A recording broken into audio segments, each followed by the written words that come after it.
All right, everyone, I think we'll go ahead and get started. Thank you. Thanks very much for joining us tonight. We may have some additional folks coming in, but we want to get started, and we have a lot to cover, a lot of great experts here and resources, and we want to kind of dive in. We will also have a lot of time at the end. We've tried to plan a good amount of time for questions, so keep that in mind. So my name is Eileen Winquist. I'm with Environmental Services, Office of Sustainability and Environmental Management. And we wanted to welcome you here for the Flood Resilient Arlington workshop. We have a number of excellent speakers here tonight to provide you with information on flood-proof design, mitigation, and flood insurance, because we know there were a lot of questions following some of the recent storm events. As we all know, we've experienced a lot more volatility and some intense storms over the past 2 years. And I just wanted to point out, kind of as a key starting point, is this workshop is one element of a broader strategy to begin to shift Arlington to a more flood-resilient community. So this is definitely not the only thing that we're going to be doing. I know there have been questions about that. So the workshop tonight is intended to provide resources for property owners and business owners to think about things that they can do on their property, but the county is also working on several fronts to reduce the risk of flooding as well. We've been working on improving the storm sewer system for many years, as described in the Stormwater Master Plan that was adopted in 2014, and we've completed a number of the high priority projects identified in the Stormwater Master Plan, and we're still continuing on designing and planning projects that are identified there, and additional ones, working on improving the storm sewer system. The county's capital improvement program will begin soon, and there will be a lot of opportunities for public input and engagement in that process, looking at investments to our infrastructure. So I hope that you all follow that and definitely participate there and provide your input through that process as well. So our speakers have some short presentations that they're going to go through on the topic of floodproofing and some of the some background information on types of flooding and some of the challenges. And we would ideally like everyone to try to hold their questions so we can kind of go through the presentations and provide you with that information. And then we have a lot of time at the end that we've kind of set aside for questions. And we have the microphone there, so we can, just definitely have folks come up and ask whatever questions come to mind. And then just to give us a little information on our speakers, starting at the far end, we have Mr. John Scorciati, who's a flood mitigation design specialist with Dewberry. And he's a licensed professional engineer in the Commonwealth of Virginia and also a certified floodplain manager. He's got more than 26 years of hazard mitigation design experience. So he'll be talking about some of the flood vulnerabilities in residential structures. So next to John, we have Mr. Tyler Ardron, and he's a certified floodplain manager and a licensed insurance broker. And he's the vice president of the Risk Reduction Group. And he leads a team of flood insurance experts that focus on reducing flood insurance costs for property owners utilizing some of the FEMA mitigation techniques and rating strategies. We also have Ms. Kenya Knight, and she's a State Farm agent with over 20 years of experience. She started her first agency in North Arlington in 2007, and then she's opened a second office in Merrifield this year. She's very involved in the community and enjoys giving back as much as possible. She also is a certified child seat technician and hosts an annual car seat check in her office as well. So you may have, may recognize her from a commercial, I guess, that she's done with Terry Crews, talking about life insurance. So, and then here to my right, we have Mr. Michael Smith, and he's got 35 years of experience in the insurance industry. The last 3 with the State Corporation Commission's Bureau of Insurance. And he manages the rules, rates, and forms of the commercial multi-line section for compliance with the Code of Virginia. And he's held a lot of different positions, leadership positions in strategic planning, underwriting, and marketing with Kemper Insurance, March, CNA, and Berkeley Mid-Atlantic. He's got the CPCU, ARE, and AIE insurance designations. So again, we have a lot of good expertise up here for everyone to hopefully take advantage of. I did want to point out that on the back of your agenda, we do have a comment form. So if you want to jot down questions as you're listening to the presentations or comments for us, we will take these back at the end of the workshop, and we'll be compiling a lot of that information. So please take advantage there. So without further ado, I'll turn it over to Mr. Scorciati, and then we'll go through the presentation. So. All right. Good evening, everybody. How y'all doing? Good. Okay. So here's the deal. I was born and raised in New York. I moved down to Virginia about 20 years ago and married a Southern girl. So I say y'all, but that's about all I can do. I moved from yous to y'all, but the all y'all will never really make it into my vocabulary. Go Nats. There you go. All right. My wife actually works for the Nats, so I get to be here tonight, and then I get to take care of the kids the next 3 nights. Hopefully just the next 2. Anyway, we'll see. All right. So we're going to talk a little bit about, my presentation is going to be a little bit more about just kind of overall the structure of the floodplain. I'm probably going to be a little bit more on the caution side because my work typically deals with the FEMA floodplains. I know that probably a vast minority of you are in the FEMA floodplain, but I will talk about things outside the floodplain, okay? So I'll talk a little bit about some acronyms, some key characteristics of flooding. I'm gonna make a very important distinction tonight between riverine and localized flooding. I'm thinking most of you fall into that latter category. We're also gonna talk about some basic principles of flood design. We'll talk about some kind of I kind of call them like top 5 vulnerabilities, most from the pictures we saw in July and August, and then a little bit more about retrofitting, a little bit about post-flood cleanup, and then some resources, and we'll do the Q&A at the end, I believe. All right, so quick, what would federal work be without an acronym? So the BFE is the base flood elevation. Everybody familiar with that? That's the 100-year flood elevation, or we call it the 1% annual chance flood elevation. We'll revisit that lovely topic in a moment. FEMA is Federal Emergency Management Agency. They're one of my main clients, everybody's favorite agency. You don't have to applaud. All right, then we've got the firm, which is the flood insurance map.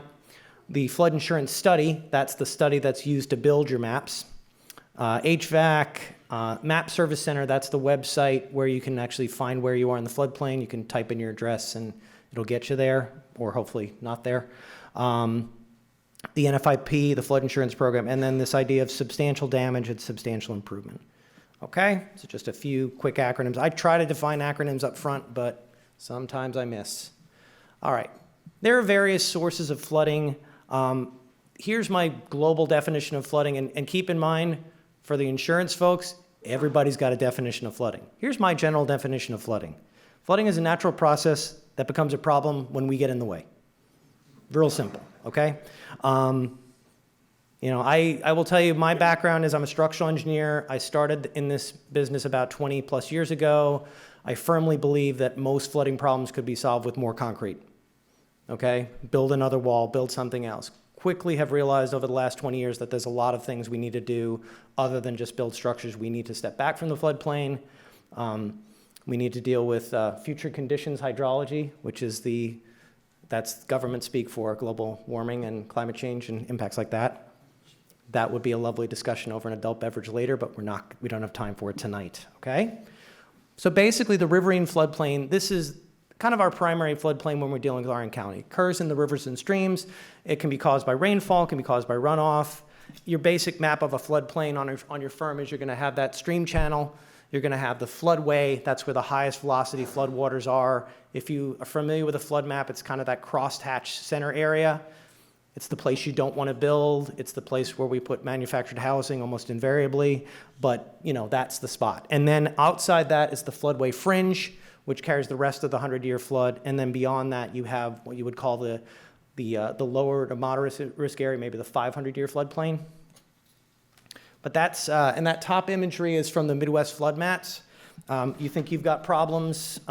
That's the Cedar River in Cedar Rapids, Iowa. I don't know if you can, does this have a laser pointer? Well, right there, that's called Mays Island. It's in the center of the Cedar River. That's where they built the city, that's where they built their courthouse and their detention center. And they put a basement in just for good measure. I'm sure it seemed like a good idea at the time. All right. We'll pick on everybody tonight, okay? And then your primary characteristics of flooding that you're focused on really is depth. That's your most important thing. It's going to be a function of your type of watershed you're in, how's the valley shape, what's the topography like, what's your development density. But this is kind of the key, and I'm going to get right. Development density, and then frequency. I want to get this point across for frequency. It's all based on probability, okay? 100-year flood, everybody knows the 100-year flood is not the flood that occurs every 100 years, right? If it were, well, it's not. It's a 1% annual chance. That's what it's based on. So the idea is, could you have 400-year floods in the next 4 years? Yes, you could. Does it usually mean something's wrong with the maps? Yes. So it's a 1% annual chance event, okay? 1% chance of being equal and seeded in any given year. But everybody thinks it's a flood that occurs every 100 years. If it were, my job would be so much easier. You know, after the flooding in Alexandria, I could take a vacation for the next 99 years, but it doesn't work that way. So when we're dealing with the floodplain and hazard, remember too, it's a 1% chance, which doesn't sound too bad, but remember that's cumulative over time. So look at these probabilities over a 30-year mortgage. If you're in the floodplain, your chance of getting that 1% annual chance flood is about 26%, greater than about 1 in 4. Comparatively, probability of a structure fire in that time is about 10%. That brings it home a little more frightening. But this is kind of the main event in terms of riverine versus localized. Okay, good, my little icons didn't move. So the little triangle is where we are tonight. This is Arlington County, and this is kind of the overall, this is from the Virginia Flood Risk Information System GIS layer, but it lays out the flood zones, okay? So the riverine flood zones are these areas that are in purple, in aqua, okay? Orange is that actually the 0.2% chance annual flood, or we would call that the 500-year floodplain. So if you're in these areas, so if you're along a stream, or if you're living on a street that has the name of a stream in it, you ask anybody that does this, the number one determinant of your flood risk is your street name, okay? I grew up on Long Island, and there's a town in Lindenhurst, and my sister's like, I want to buy a property on Beach Drive. I'm like, it's in the floodplain. She's like, how do you know? I'm like, trust me. So it's a lot to do with that. So it's going to be, if you're on a street or a street name, you're going to be in that floodplain. Then you've got these two small areas. These are called undetermined hazard areas. That means they haven't studied them. That's primarily Arlington Cemetery, and I think it's another spot. It looks like it's some secret government site. It is, actually. Yeah, it's the Foreign Service Institute. Does anybody live there? Okay. Okay. It felt secret. That's true. Pentagon's outside. But anyway, so everything outside of that is what we call our localized flooding area. And we all experience that, okay? But my focus, again, is if you're in those areas, you want to make sure on your flood map where you are and understand kind of your intensity. So there's floodway, there's that 100-year floodplain, what we would call an A zone, and then there's going to be kind of a shaded zone where you would be in kind of a 500-year floodplain. So you're on the edge of the floodplain, which means if they overestimate or make a mistake on figuring out that flood elevation, you're going to flood. Okay? Key characteristics. So if we're in a riverine floodplain, it's in a map floodplain, that's on the map, okay? And you go to mapservicecenter.fema.gov, you put your address in, and you can find where you are, okay? Don't look up anything on the FEMA website that has more dead links than any site I've ever seen in my life. Just Google it, you'll find it faster, okay? But flooding in a riverine floodplain is characterized by an inundation throughout the floodplain, okay? Drainage and landscaping measures probably aren't gonna do much for you there, okay? The fact is the entire area is flooding. If you're trying to do something called dry flood proofing, which I will touch on momentarily, not a good idea. Localized flooding can occur anywhere. It's characterized by what we would call sheet or overland flow. The water's kind of moving on the surface of the water. So it's kind of the difference between your basement being surrounded by floodwaters of several feet deep and inundating your basement and the entire area versus water kind of flowing in or seeping into your basement. Okay? Everybody kind of understand that difference? Quick. Can you address how the water gets there for local? What's that? How the water gets there for local? Typically, it's going to be poor topography, bad drainage. What percent of Arlington was developed by 1960? Something like 70%. So a lot of development already here, pretty crowded to begin with, not a lot of pervious spaces. So a lot of that water is kind of flowing over and then going into wherever you are. So it's sheet flow into your structures. Drainage and landscaping can help to an extent. And then just dry versus wet floodproofing. Let me just kind of explain that real quick. So dry floodproofing is the idea that you are going to try to make your structure watertight. You're going to try to keep the water completely out of it. Wet floodproofing says, I can't avoid the water coming into my building, but I'm going to make it easier. I'm going to use flood-resistant materials. I'm going to elevate my utilities and my critical stuff so that when the flood comes, the damage won't be as bad. I know dry floodproofing is very attractive to people, but if you're in a floodplain, it can be a very dangerous move to make, okay? If you're trying to floodproof your basement in a floodplain, you're subjecting your house to incredible forces it wasn't designed to handle. Essentially, you're trying to make your house into a boat, okay? So you're going to be dealing with what's called hydrostatic pressure, both laterally and vertically. Vertical hydrostatic pressure is what we call buoyancy, right? And Archimedes told us that buoyant force is equal to the weight of the fluid you're trying to displace. So that's a lot of water to try to displace. So I'm just trying to make that distinction as an engineer. Most of the discussions tonight will really be focused more on this. But if you're in that floodplain, just be aware of it. All right. And then finally, the most effective retrofits for riverine flooding tend to be the most expensive. Again, we talked about landscaping. But then in localized flooding, there are some options that can be reasonably priced and effective. And it also gives you more flexibility in what you can choose. All right, let me forward on. All right, soldiering on. Last piece, substantial damage or improvement. Okay, this is what we call the grandfather clause of the NFIP. Anybody have a house that's known as pre-firm? So that means you're in the floodplain and your house was built before 1982. Anybody? All right. So you could be one of the lucky winners of what's called a substantial damage or a substantial improvement letter. So here's the NFIP grandfather clause. They put the maps together in 1968, okay? That's when I was born, 51, I'll save you the math. So NFIP came out 51 years ago. First maps came out in the 80s for here. Took a while to get the maps together. But the idea was everything built before then was already potentially in the floodplain. How would you know not to build there, right? So the idea of us is that everybody is what's called pre-firm. They're grandfathered into the program. They get subsidized rates, although as time goes on, they're going away. But the idea is that once they hit a certain % damage, they have to be brought into compliance with the program, okay? So if you hit a substantial damage or improvement in your structure, which is 50% of the pre-event market value, then you are forced to be brought into full compliance. And if you are residential, there's only two options. You elevate or you get out of the floodplain. It's not a popular decision to make, okay? But again, if you're not in the defined floodplain, this is not gonna be your issue, okay? Basic flood design principles. This is a highly detailed analysis that I did, okay? I pulled this from my daughter's career day, okay? Anyway, but these are the basic principles. If you're dealing with a riverine inundation flood, these are the basic principles. So the little green patch is leave.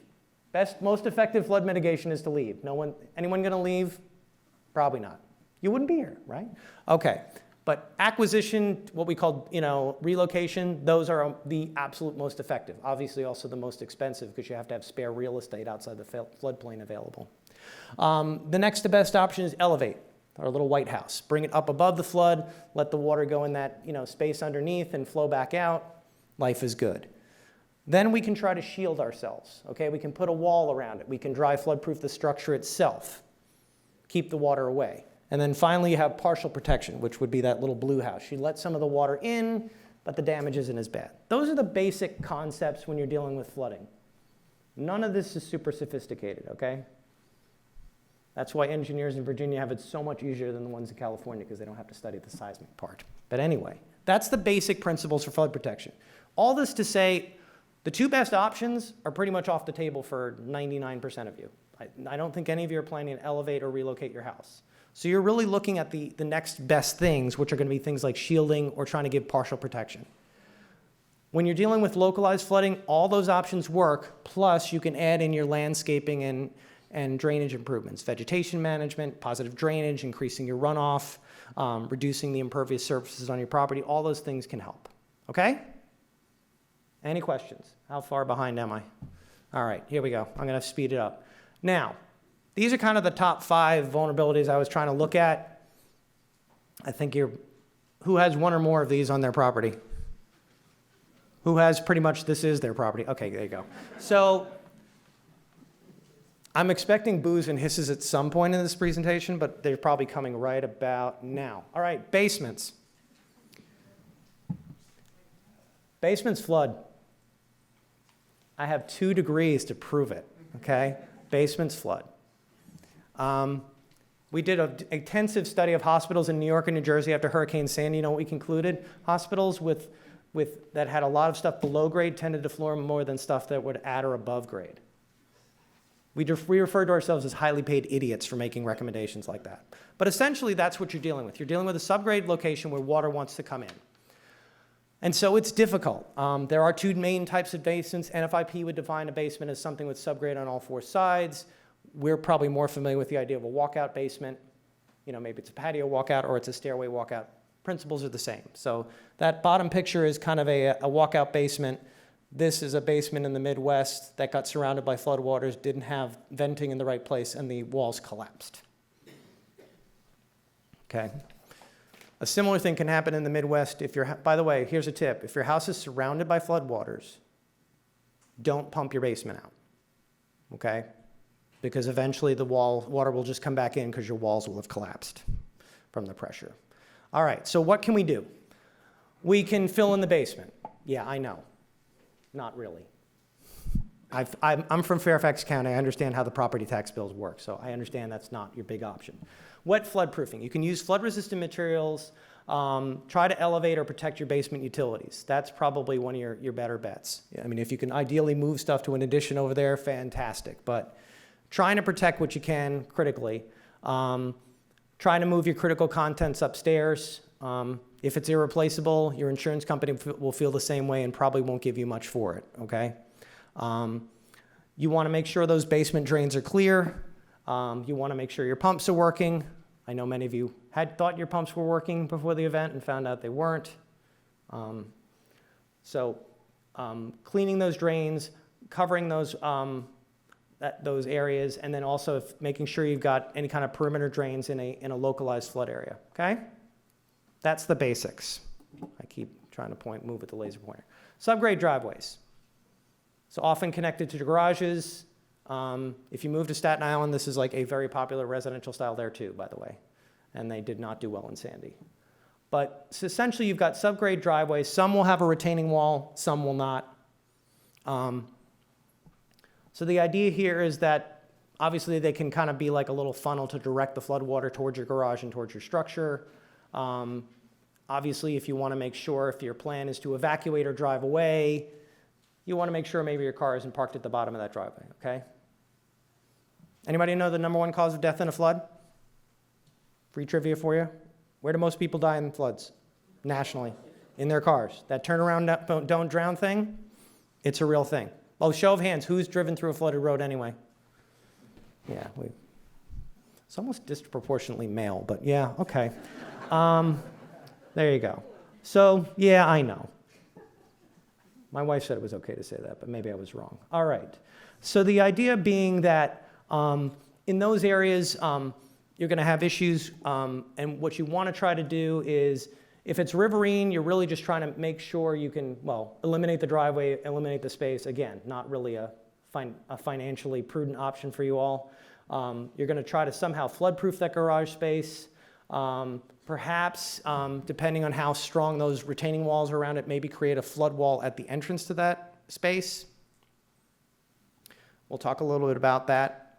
And then if you're dealing with a localized flooding, maybe adding drains at the street level and at the bottom level, maybe with a pump option to pull some of that out, that can help. Adding an additional drain at the stop or increasing the curb height, those things can help. Okay? Subgrade window openings, these are typical in basement windows. They're either framed with timber cribbing or with almost like those little metal arches. Common point of floodwaters coming in, particularly on those localized flood events. You need them as a potential evacuation point, okay?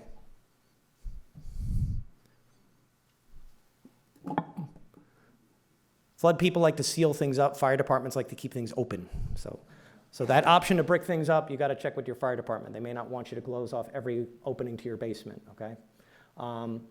Other ideas for the localized flooding would maybe be create a cover to kind of divert the water off, okay? None of these are super high tech. And then for exterior HVAC equipment, at or below grade, stuff located in basements, this is typically what we see. This one actually probably is on those little snow footers, but is surrounded by mulch. Maybe that's not such a bad thing. That's probably the Midwest. You need to make sure if you're trying to move more than just the unit itself that you want to check with the utility company. Anyone ever try to move a utility meter? Don't do that without talking to the utility company. They really frown on it. All right. Relocating your utilities to a higher floor.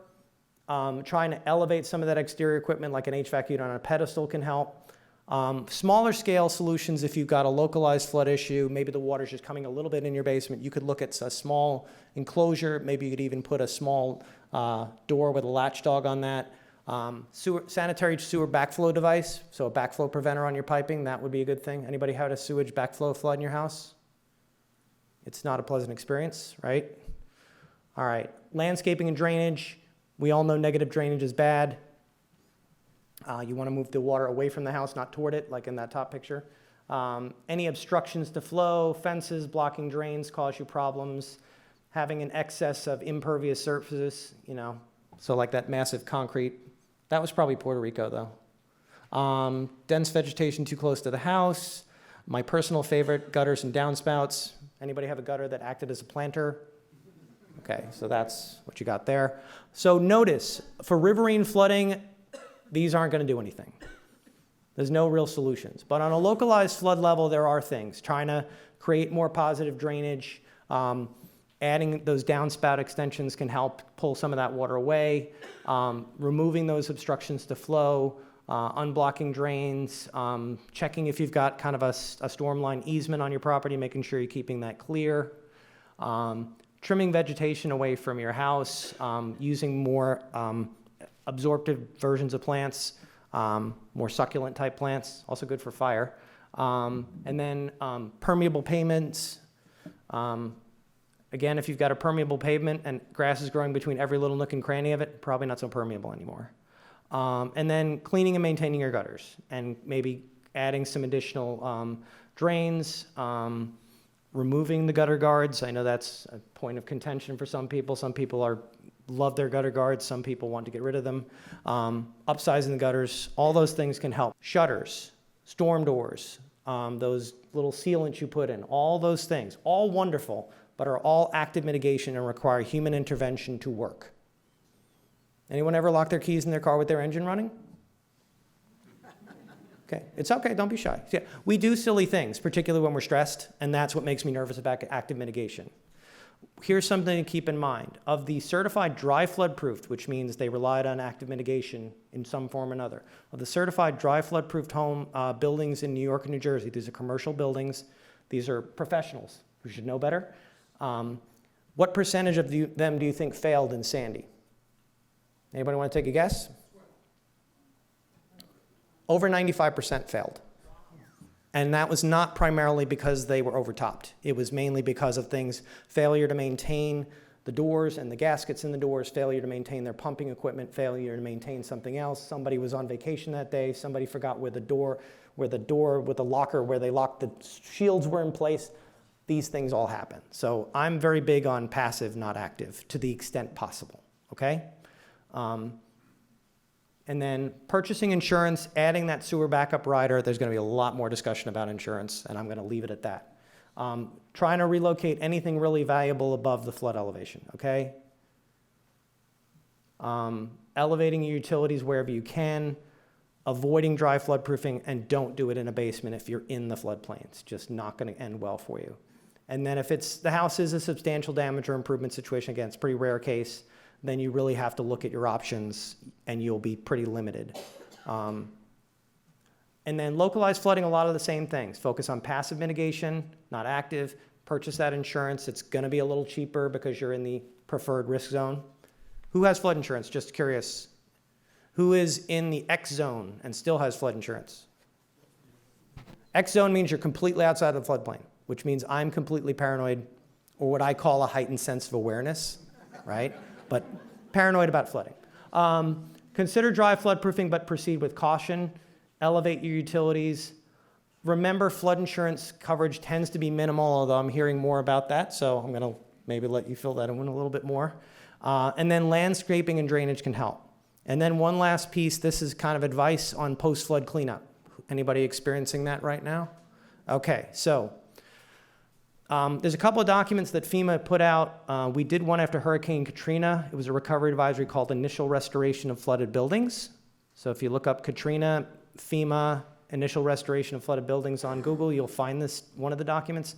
We did another one. It was a fact sheet after Sandy that dealt with cleaning flooded buildings. The Sandy one focused a lot more on the fact that Sandy occurred in November in New York, so it was a lot colder, so you couldn't rely on natural air drying for things, as opposed to Katrina, which was August in Louisiana, okay? But the basics for doing this, I would remember what we call the 5 outs. So you air out, open the doors, windows, use fans if you have to, move out, take your salvageable stuff out, take your contents that are salvageable out, your saturated porous items, things that are not salvageable, just get rid of them. Tear out, remove the wet carpeting, get rid of the saturated drywall, get rid of the fibrous insulation.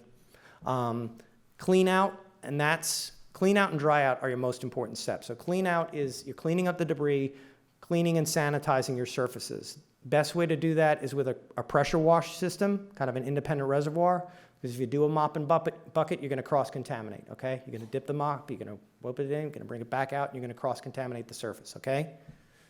You've got to have everything clean, almost like a clean room, okay? I just had my first bout with my 2-year-old of head lice, okay? You need a clean space to work from, okay? Then finally have that last step, which is dry out, okay? Which is kind of the most important step that we forget. We want to get back and moving. You need time for that wood to dry. You need time for those timber framings to dry. Typically, it can take up to 28 days to dry fully. There are moisture meters you can buy. That little device there, you can get that at Home Depot or Lowe's for about 30 to 60 bucks. It's typically called a pin moisture meter, and you can kind of, once that moisture gets to about 15%, you're good to go. It's kind of pushing 20%. It will vary by wood species slightly, but you know it's not enough. If you heard about people having mold come back, 99 times out of 100, it's because they didn't let that wood dry enough before they put the drywall back on, okay? And also, if you have any kind of illnesses, stay away from the floodwater, okay? Open wounds and floodwaters do not mix. And then just remember the Flood Map Service Center is available. These are some documents that were put together. I worked on them. This is not a gratuitous plug. I get no kickback for you looking at them. But Homeowner's Guide to Retrofitting kind of gives a simplified summary of some of the retrofit techniques Snoop talked about. Protecting building utilities from flood damage focuses specifically on residential and non-residential building utilities and ways to deal with that.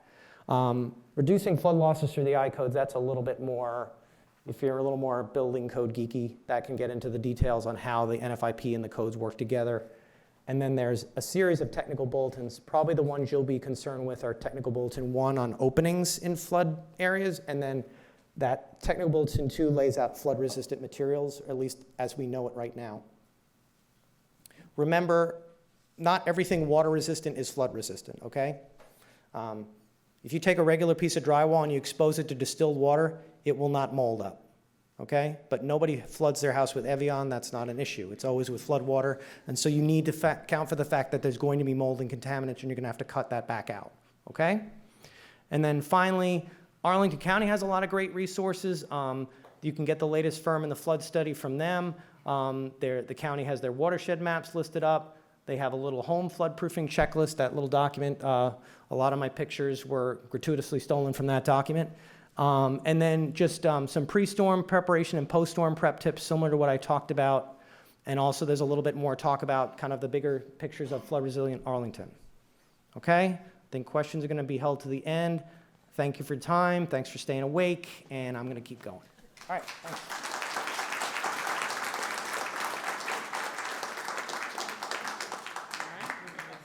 Thanks. Thank you. The clicker should work. So. Awesome. Hey, everyone. How you doing? My name's Tyler Ardrin. So unlike John, I stayed in the Northeast in New Jersey, so I do not say y'all, I say yous. And I have a lot of other stuff probably that you'll pick up. My accent's pretty strong. I'm actually from Philadelphia. So, but a little bit about me and my company. I run a company called Risk Reduction Plus Group. We're an insurance brokerage that specializes just in flood insurance. We opened up in 2014, but my parent company is called floodproofing.com. That company's been in business now since the late 1990s. It's a flood mitigation company, which has different types of solutions to help your home, whether it's through protection or through flood insurance savings. So a lot of my presentation is going to be on people that are in this special flood hazard area and how we can help reduce flood insurance costs while also protecting your home. But a lot of the stuff that I am going to go over can also pertain to people that are just looking to protect their, their home or business. And I do have a question. How many commercial businesses do we have here? Mainly residential. Okay, sounds good. So like I said, been in business since the late 1990s. Community outreaches I do all across the nation, similar to this. I just did one in New Jersey 2 weeks ago. I was in Indiana 2 months ago. Just promoting good floodplain management, good building practices, and then, like I said, flood insurance savings. So along with myself, all of my staff are licensed insurance brokers as well as certified floodplain managers. So we studied on how to build properly in flood zones, the building codes, and everything pertaining to that. My info is at the bottom there, but if you do want to reach out to me later on, I have my business cards. Just feel free to walk up. The basic terms I'm not really going to go over. John went over most of them. So if I do bring them up later in the presentation, I'll just kind of go over what it is real quick. But for those of you who do have flood insurance, how many of you that are paying flood insurance have seen your rates increase over the years? Okay, and I believe the one woman raising her hand right there, you were a pre-firm home, right? I think so. Built before the flood insurance rate map, so say pre-70 probably? Okay. So what's going on and why you specifically, sorry to point you out, but you're the only one here that seems like a pre-firm home. Why the increases are happening is because in 2012, the Bigger Waters Act came out, which was later changed a little bit with the HIFA Act in 2014. Basically, HIFA just lowered the caps on these increases. But what they're doing is they're increasing premiums to get to their actual risk rate. And what that means is that FEMA used to allow, and they still do, but they used to allow subsidized rates, which means if you don't have an elevation certificate, they would just give you a rate based off the structure you have.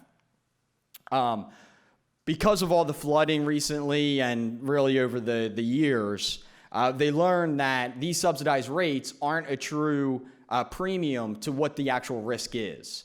So for example, you have a basement, you're 5 feet below the base flood elevation level, your basement is. Before this act, you would have had a subsidized rate, maybe paying $1,200. The actual risk rate, though, on a -5 basement is between $6,000 to $7,000 a year. So what they're doing is they're phasing in people's actual risk rates by increasing them 18 to 25% a year, depending on the type of residency. When that cap stops is when you hit your actual risk rate. So if you do not have an elevation certificate, there's no way to know what that actual risk rate is.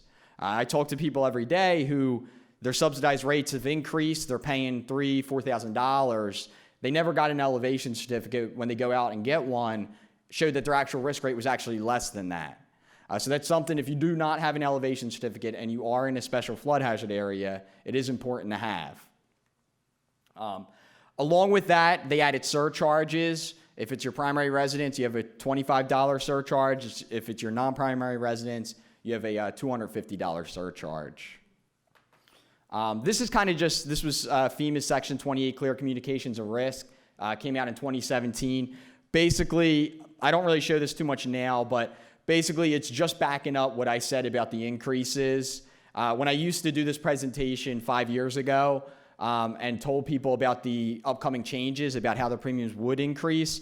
They didn't believe me because they didn't see it. Now, if you do have a subsidized rate, you have seen these increases, so I don't really have to back it up anymore. But basically, this is the letter that subsidized rates, people paying subsidized rates, have gotten in their renewals the past 2 years. And basically, it's saying you have two options. Option one there, it's in red, and on the bottom there, it just shows dollar signs going up. And that option is to do nothing. And then option two is to get an elevation certificate, because again, the elevation certificate is the only way to tell what your true actual risk rate is. So a service that we provide is called the Flood Risk Evaluator. What I do is I review elevation certificates nationwide and tell people exactly what they need to do to their structure to lower their flood insurance. So in the green there, that's where people get the return on investment in less than 2.5 years. So something that we recommend, you'll get back in 2.5 years from flood insurance savings. So at the top there, we have LOMA. What that is, it's called a letter of map amendment. If you are in the special flood hazard area, when I talk about the special flood hazard area, there's kind of two ways to look at it. You have a top view, which tells who's in it. And then you also, though, have a side view. And what that side view is showing is your base flood elevation level. And if your lowest adjacent grade is higher than that mark, you may be eligible for what's called a LOMA, a letter of map amendment.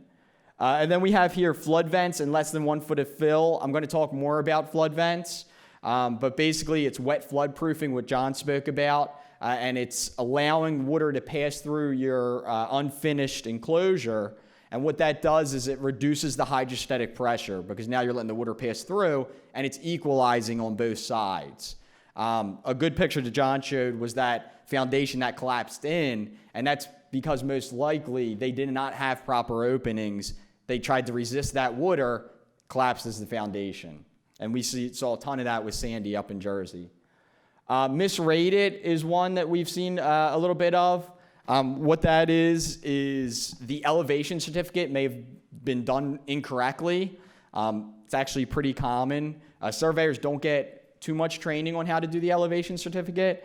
And if there's something wrong on it, and if the insurance agent does not know how to read it, they can input that information just as it shows, and now you're paying a rate that's incorrect. Yeah. Sorry, I'm a loud talker. Most of the time I don't even use a mic, so I'll just keep going without it. So, like I said, if the elevation certificate was done incorrectly and the insurance agent doesn't know how to read that, then when they input it, it gives back a wrong quote, and now, like I said, you could be paying something that's not correct. And then there's also grandfathering. If you're a post-firm home, which means you were built after the flood insurance rate map, so most of the time it's after 1970, 75, depending on the area, then you could be eligible to be grandfathered. So what that means is that, say you were built in 1980, you were built to the 78 map, and then the maps change recently, say 5 years ago, they changed, the base flood elevation level goes up. If you were built to compliance at the time, back in 1980, you can get grandfathered to that map and keep that lower base flood elevation level. And then we have the red cases, which you're not going to get the return on investment in 2 years. It's a lot longer depending on what it is, but that's the elevation process, elevating the first floor above the base flood elevation level, using flood-resistant materials under that, and then properly venting it. Removing part of the structure, that's very rare. I've never seen someone do that, to be honest. But over the past 5 years, this is actually outdated about a year. We've done over 5,000 reviews, saving people a total of $10 million nationwide off their flood insurance. So what we do is we review the elevation certificate here, look at the insurance deck page, make sure that it's being rated properly, create a report like this, where we're going to give the homeowner's information, building address, what their actual risk rate is, right there in the current premium, what they need to do to lower their flood insurance exactly, and then what the premium will go down to if they do the steps that we recommend. It's a great way to get a true return on investment. to see if, you actually do, say, for this example in Massachusetts, want to add flood venting. In this case, it's a no-brainer. The person's paying $2,800. They install flood openings. They go down to $341 a year for their flood insurance. In that case, they get the return on investment the first year. And then on the back there, we just give the exact details. So when I get a case, what are the options that I'm looking at? Number one is to mitigate to compliance. So getting that home into compliance, thus lowering the flood insurance rate. Number two, correctly rating them. Because like I said, I do see a lot of times where people are paying more than they actually should be, whether that's the elevation certificate's wrong or whether that's they're paying a subsidized rate and they're just not having their elevation certificate applied, or they don't have an elevation certificate. Then option three is private flood insurance. Private flood insurance is getting bigger and bigger over the past couple years. Mostly it's surplus lines carriers backed by Lloyd's of London. They're doing their own modeling and testing, determining what risks they want to take on, and then offering flood insurance most of the time cheaper than what the National Flood Insurance Program is offering. So I don't really go into that too much, but if you do have questions about that, I'd be happy to answer them. So I want to show a case study here of a home that we mitigated in New Jersey. This is a home built up on a crawl space. There you can see the garage on the back. So it was pre-firm, built in 1952, meaning it was built before there were any flood maps in effect. They were receiving a subsidized rate. It was her primary residence, and the BFE in that area was 9 foot. So her flood insurance rate was $2,977, and the reason for that was she had inadequate flood venting. So flood vents are required to be on at least 2 different walls, 2 different sides of the home, and no more than 12 inches from the highest adjacent grade. So whether that's the interior or exterior, whatever's closest right directly under that vent has to be no more than 12 inches. In this case, it's higher than a foot, and it's closed. So they're supposed to be actually broken in the open position to be considered a flood opening because, like John was talking about, they don't want to rely on human intervention. This is a passive relief method. So they have to either be broken in the open position or they have to mechanically operate to allow water to flow through the structure. So the bottom floor here was at 7 feet, and that's a -2. So 2 feet below the BFE. This is how the National Flood Insurance Program rates policies. It's all based off elevation differences. So here it's, like I said, it's a -2, bottom floor 7, BFE 9. The next higher floor is 10.1. That's the floor that we want to rate off of because it's above the base flood elevation level. It's 1 foot above in this case. By installing the proper openings, which I'm going to show you in the next slide, that's where she was able to lower her insurance down 82%. This is an actual quote and everything. She went down to $547. So the before, remember, was $2,977. She retrofitted 10 engineered flood vents, and the after premium went down to $547. It cost her $3,500 to put these 10 flood vents installed into her structure. But the return on investment was less than a year and a half for her. And everything after that was savings off her flood insurance. And I just put that big number there because barring she has a 30-year mortgage that she has flood insurance for and there's not drastic changes with the National Flood Insurance Program, she's saving over $72,000 over the term of a 30-year mortgage. So that's the more passive side. On the passive side, like John was talking about, raising mechanicals, that's all important. This case study specifically, I just am going over the flood venting option. So now moving on to the dry flood proof side, there is newer technology on this side. I will say residential, it's tricky. From a flood insurance standpoint, you get no discount for dry flood proofing. Commercial, you can with a dry flood proof credit, but the walls have to be hardened, reinforced, rebar, all that, because like John said, you're basically making a boat out of the building. So I'm just going over options here on like I said, more of the commercial side, but these are options, to dry flood-proof a building. So they have stop logs, or as we call them, flood logs.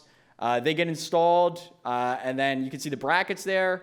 Then you just put down each log there, and make it watertight. Here's just the components of it, just to give you a more technical look of it. I'm not going to go through every one here. But there's the deployment. You have the frame there, and then once you get the logs, you're going to slide them down basically and lock them in place.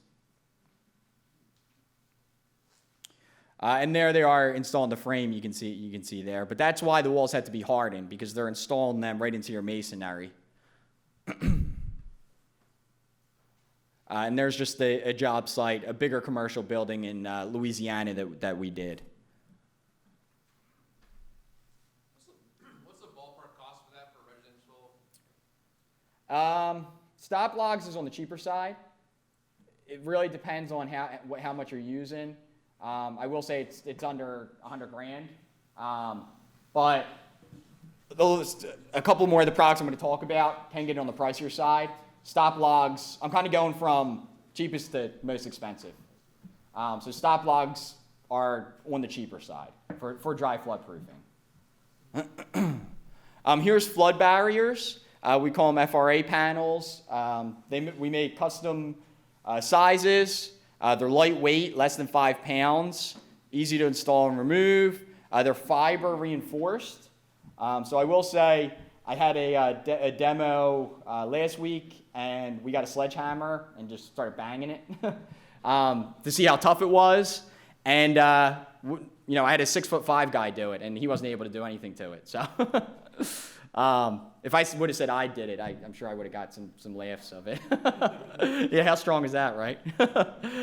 But yeah, they come in custom sizes depending on the access points and the windows. There you can see the decorative caps, so that you can't really tell that that's there until you actually have to install it. There's lug nuts and everything that you pull through. What's the highest level of hydrostatic pressure can that take, that type of area, lightweight? How high can we do it? No, hydrostatic pressure, how much force? I mean, it depends for the area, but typically we won't go higher than 5, 6 feet. 5, 6 feet? Yeah. And then here you can see another example of door, window, and flood barrier applications. This is actually up in Hoboken, New Jersey. There you can see, they got the window panels as well as the doors. There's a before and after down in Tampa, Florida. But as you can see, most of this is on commercial applications. And that's the same as the FRA panel there. That's another example outside of Marco Island. There's point of use flood barriers. This now is getting into the more expensive side. This is more for critical locations. This is actually LaGuardia Airport up in New York. This is for places like hospitals, schools, where they need to be able to get into, at any point, whether it's flooding or whether it's not flooding. And here you can see, rather than bringing panels and installing them before a flood, they're point of use. So they're already installed, and basically you only need 1 to 2 people on a crew to deploy it. The people who actually do this, it's FM approved, and the people who manufacture this are the same people that manufacture the NASA spacesuits. So they're used to making soft good materials, and that's what they did with this here flex wall. And there's the back side. You can see with water what it looks like. Here's another example where it gets deployed passively. Water comes, fills in the basins here, and the flex wall automatically deploys. Again, we're getting to the more expensive side here. Here's another self-activating wall. You can kind of see the video there. Once water enters these drains right here, the wall automatically goes up. It's always ready, passive, don't need a crew to install it. Flood water comes, it's going to go up there. How much would that run? It's expensive. If you have to ask. Yeah. To be honest, we only quoted a couple times. I'd say like over 200-300K. The only reason I'm asking, I know there's a lot of people here with homeowner residents. that Yeah. live in homes. Yeah. I live in a condominium building, so Yeah. we're looking at different types of options. Yep. That's why I'm just asking because that's passive. Yeah, we've done actually this product down in Florida. There's a lot of, as you know, there's a lot of condo buildings in Florida. And we actually did this in Florida.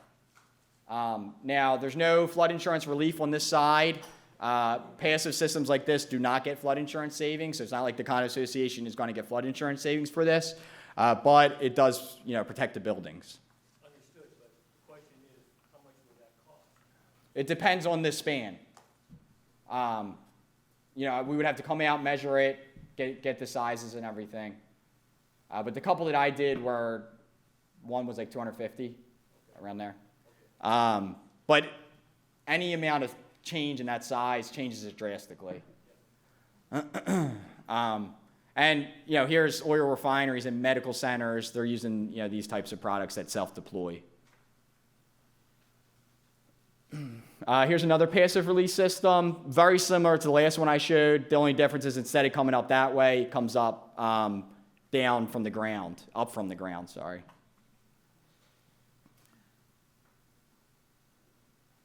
Impact testing, this is just showing you flood-resistant glass. It's pretty new, actually.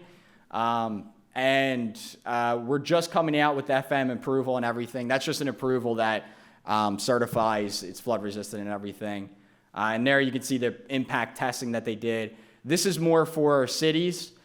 We've worked with Miami on their retaining walls to look at this. It's called FENX. So that instead of building a concrete wall, they can potentially use a product like this, FENX, where they would not lose the aesthetics of the sea line and everything by hiding it, say, with a concrete retaining wall.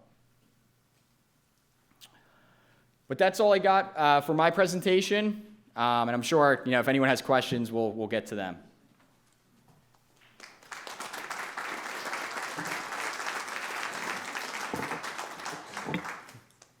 Okay, we just have one more presentation from Kenya. No problem.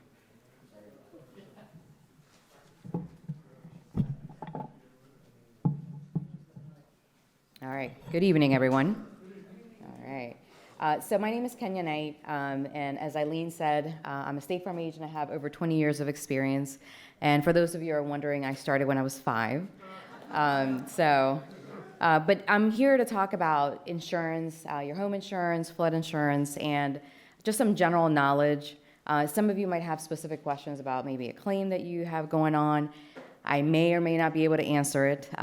So I might be able to give you some general knowledge just based on my experience, but I'm not a claim representative, so I want to make sure I give that disclaimer out. So we'll get started. All right, so we're going to start with some homeowners insurance basics, all right? So homeowners insurance coverage, we're going to start with the dwelling. So the dwelling, of course, is going to be the structure of your home, okay? Very important for you to make sure that you have the proper amount of coverage. If something were to happen, like a flood, fire, theft, or, well, I guess your house couldn't be stolen, but you want to make sure that you have the proper amount of insurance, and it all starts with the dwelling, because a lot of the other coverages stem from that dwelling coverage. Now, the next thing you're going to have is dwelling extension, okay? This is going to be a detached garage, a shed, a swimming pool, a she shed, whatever you want to call it, right? So any other structure that's not attached to your home. So if you have an attached garage, like in the picture, this is actually part of the dwelling. But if it's a detached garage, then that's going to be a dwelling extension. So it's important to know that distinction because sometimes people do a lot to that garage, that detached garage, or even a shed. I have a customer that I was speaking to today.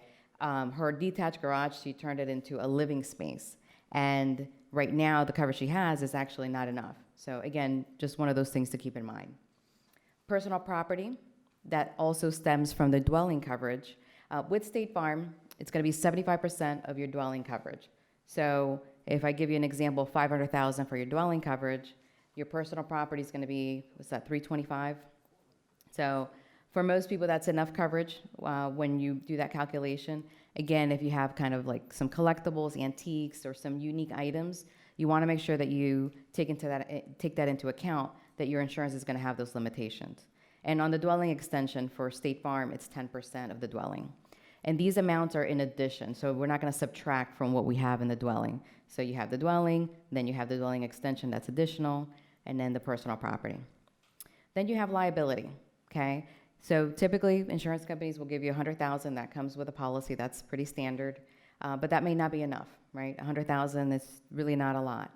So you want to make sure that you take into account, well, what are my assets? What are the things that I want to protect? So you want to have the proper liability coverage on there. Loss of use. So if you can't live in your home due to a covered claim, okay, that could be a fire, water damage, whatever that could be, then loss of use is going to cover for you to be outside of your home. That could be staying in an apartment or temporary home, and maybe you're commuting to work further, or you used to take the metro and now you have to find other ways to get to work. So those additional expenses are covered under your loss of use. And typically there is a limitation, so you want to know what that is. With State Farm, it's 30% of the dwelling coverage, okay? And then you're going to have a deductible. So this is going to be your responsibility. What happens at the time of a loss, that's your responsibility, no different than your auto insurance. And with homeowners, usually you're going to have a larger deductible. Maybe 1,000, could be 5,000, could be larger. So you want to know that before you call to file a claim, because if it's something smaller, you don't want to claim on your record if it's not even going to cover your deductible. So keep that in mind.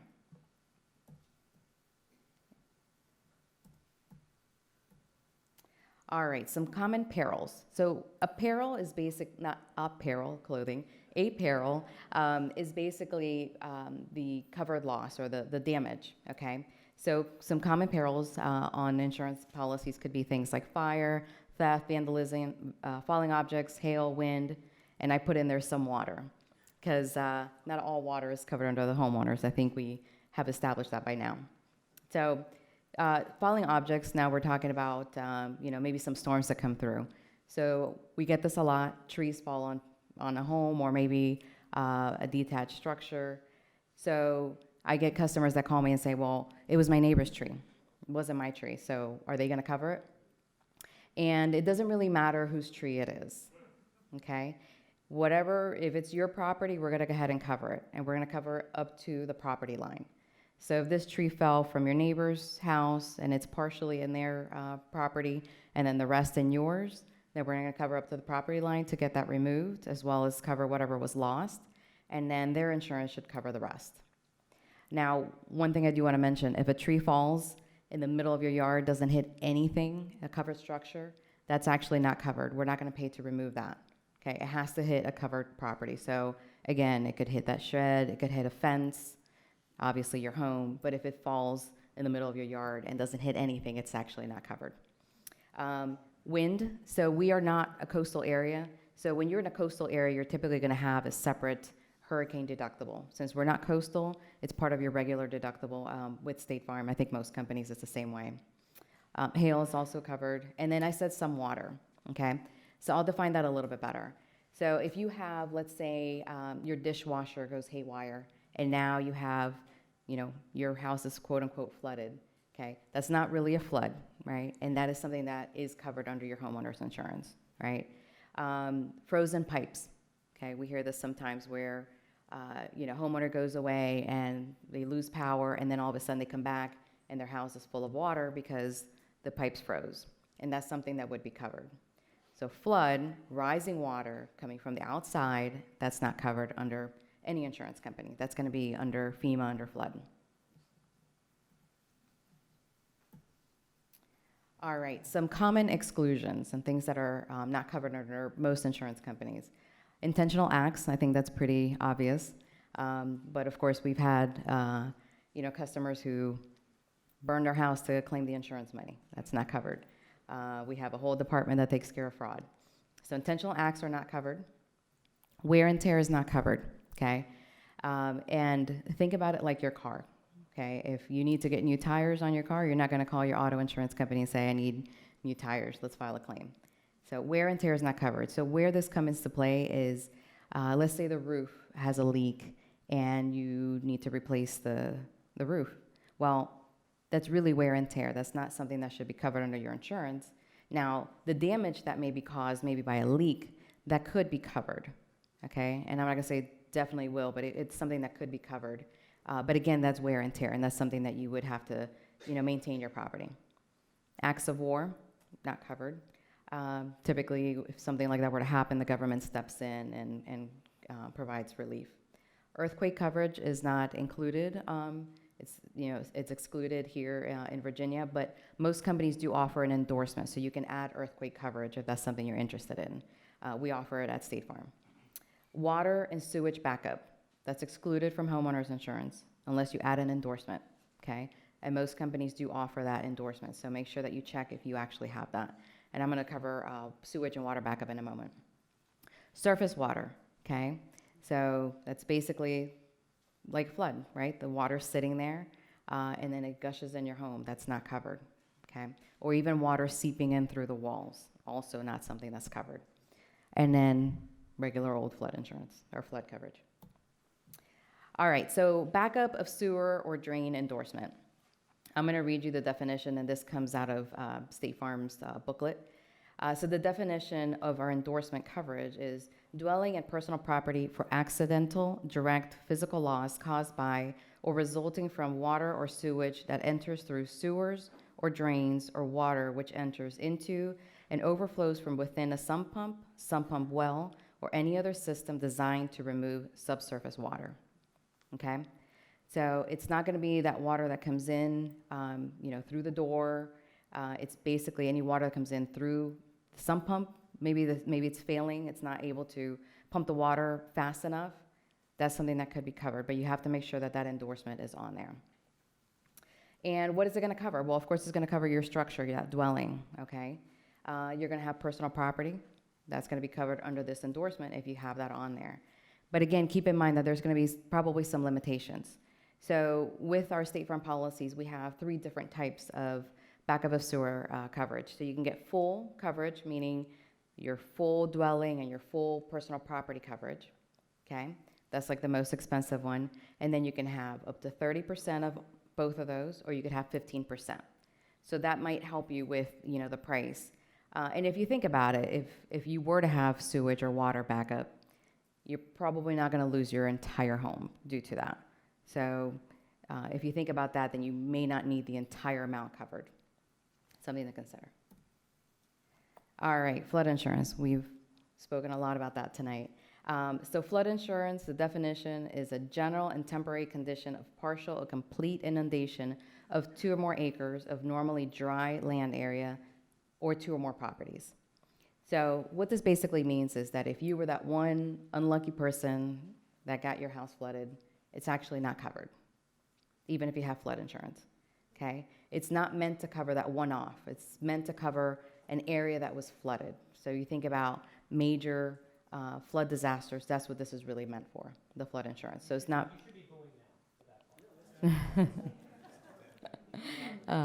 and of course, I didn't create this. This is through FEMA, so... I know, thank you. But anyway, so I like to explain that because sometimes people say, well, what if I'm flooded? Well, it's not just you. It has to be you. And actually, the definition goes even further. It says you and an adjacent property. So it couldn't just be you and then 3 blocks down, someone else also got flooded. It has to be your general area. So something to keep in mind. Now, flood zones, we've talked a little bit about that tonight. So there's basically 3 types of risk. There's the high risk, okay? And if you're in a high risk zone, you probably know it. Your mortgage company is going to require you to have flood insurance. So it's basically all of the A's. So there's like AE, AO, AR, a bunch of others, and the V's. I actually haven't seen V's before, but I found that on the website. And then there's a bunch of other V's. So if you're in an AE or A or any of the V's, you're in a high risk flood insurance. So you're very likely to be flooded. And then there's moderate. And it said B and X shaded. So when we do that elevation certificate, And that certificate that gives us a little bit of information about your property is going to tell us exactly which flood zone that you're in, and then we're going to know, are you high, moderate, or preferred? Okay, and the preferred zones are two. It's C and X. Okay, and a lot of my customers are in a preferred flood zone. So you're going to be in a type of flood zone. You're either preferred or not. Okay, and if your mortgage company didn't require you to have flood insurance, you're probably in a preferred zone. And it doesn't mean that you don't need to buy flood insurance. I mean, we know any area could be flooded. And on average, about 20% of homes that are flooded are not in a flood zone. So keep that in mind, that even though you may not be in a flood zone, it doesn't mean that you shouldn't have it. These things can happen. I mean, we saw what happened in July. So, and something about the cost of flood insurance, real quick, to go back. So if you're in a high-risk zone, it's typically going to be about $2,000 to $3,000 a year. Moderate's going to be a little less than $1,000. And if you're in the preferred zone, on average, it's about $500 a year. So just to give you some numbers. All right, so flood insurance. So how much coverage can I get? So the most you can get on your dwelling, on your structure, is $250,000. And I know sometimes that's hard for people. You know, they have the $1 million homes. Like, that's all I can get. And unfortunately, that's the most you can get, $250,000. Keep in mind, if you are flooded, you're probably not going to lose your whole home. So if you keep that in the back of your mind, then it doesn't make it feel as bad. So $250,000 is the most you can have on the dwelling. $100,000 is also the most you can have on personal property coverage. The deductibles can range, typically between $1,000 and $2,000. There's some other options there as well. Something else I'd like to mention about the deductibles, you have two separate deductibles. So with your home insurance, if let's say you had a fire and you lost a home and your personal property, you're going to have one deductible. So if it's a $5,000 deductible, then that's for the whole claim. But with flood insurance, you have one for the structure and one for your personal property. You're going to have a 30-day waiting period. So if you said, hey, I want to get this flood insurance today, you cannot get it today. We can start the application process with a future effective date. The only way you can get flood insurance immediately is if your mortgage company requires it. And we're going to make it effective the date of closing. Otherwise, there's going to be a 30-day waiting period. And I guess the thinking behind that is, well, if we hear there's a hurricane coming in, hey, let me get that flood insurance real quick, right? So, of course, I guess that's the government trying to protect themselves, too. So requirements, we're going to do our own, we have a way to look at the flood determination, but a lot of times we do require that elevation certificate. So you talked about that earlier. And that's done by a land surveyor. And here's a little chart that talks about, you know, flood insurance is a drop in the bucket compared to the cost of flood damage could be. And it's saying $700 a year. I guess it depends on what zone you're in. And then the average flood claim is about $43,000. So recommendations, I think it's very important for you to sit down with your agent and know exactly what type of policy you have. What are your coverages? Do you have the proper amount of insurance? What are your limitations? Okay, very important, because not all coverages and not all companies work the same. And even within the same company, you could have different types of policies. I've come across homeowner policies where they cover the roof very differently than most other companies. Like, they might only cover up to 20%. So these are things that you want to make sure that you're aware of, that you don't just look at, okay, what's my price, and that's the bottom line. How will it pay in the time of a claim? Okay, what are your limitations? What are recommended endorsements by your insurance agent, right? And you might have questions specifically about, hey, is this type of thing covered, or what about this? So make sure to have those conversations.